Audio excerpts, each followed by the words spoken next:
মোমো খেতে ভালোবাসি জন্য এত মোমো খেয়ে ফেলবো সেটা আমি ভাবতেও পারিনি।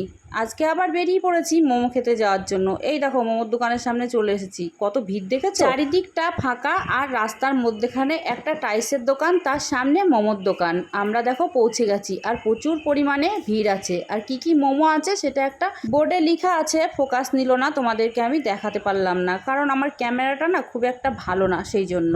তো দেখো এই যে আমাদের চিকেন মোমো চলে এসছে, এখানে ঝাল চাটনি আর সস দিয়েছে। চিকেন মোমোটা খেতে কিন্তু দারুণ, মানে এর আগের দিনও খেয়েছি আর দেখো তোমাদেরকে দেখাবো ভিডিও করে, সেটা ভুলেই গেছি খাওয়ার জন্য। মানে এত ভালো লেগেছে, ভিডিও করার কথাই ভুলে গেছি। তো এখানে ঝাল চাটনিটা দিয়ে আমার বেশি ভালো লাগছিলো আর এডিটিং করার সময় আমার মুখে জল চলে আসছিলো, কথাই বলতে পারছিলাম না।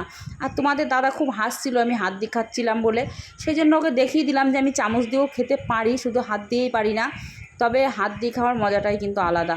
আমার অত লজ্জা টজ্জা নেই ভাই, আমার খাওয়ার জিনিসের কাছে কোনো লজ্জা নেই, আমি হাত দিয়ে খেতেই বেশি ভালোবাসি। এই যে আমাদের স্যুপটাও চলে এসছে, স্যুপটাও কিন্তু আজকে আরও টেস্টি ছিল কারণ আজকে খাসির চর্বি দেওয়া ছিল, মানে আগের দিনের থেকেও আজকে বেশি ভালো ছিল। তারপরে এক প্লেট নিয়েছিলাম প্যান ফ্রাই মোমো। ফ্রাই মোমোটা অতটাও ভালো লাগেনি, মোটামুটি ভালো।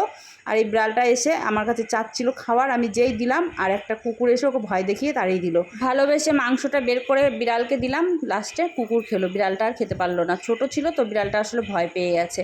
তারপরে এই দেখো চিকেন গন্ধরাজ মোমো, এই মোমোটাও খেতে কিন্তু দারুণ ছিল, দারুণ, মানে কি বলবো। আমি খেতে গেছি আর তোমাদের দাদা মুখ বাড়িয়েছে, আমি ওকে না দিয়ে আমি খেয়ে নিয়েছি আগে, আসলে আমি খেয়াল করতে পারিনি, তার জন্যই আমি নিজে খেয়ে নিয়েছিলাম। এরকম স্যুপ চলে এসছে আবার আমাদের আর এক বাটি করে, আর তোমাদের দাদার জিভ পুড়ে গেছে সেটাই দেখাচ্ছিলো, মানে ওর দেরি সহ্য হচ্ছে না, স্যুপটা নেওয়ার সঙ্গে সঙ্গে মুখের মধ্যে দিয়েছে আগে। আমাকে বলছিল নাও স্যুপ খাও, আমার আর স্যুপ খাওয়ার জায়গা নেই, আমার পেট ভরে গেছে, আমি আর স্যুপ খাবো না। আর ওই দেখো বিড়ালের বাচ্চাটা আবার এসেছিলো, চলে যাচ্ছে। ভিডিওটা কেমন লাগলো অবশ্যই কমেন্ট করো। আজকের মতো টাটা।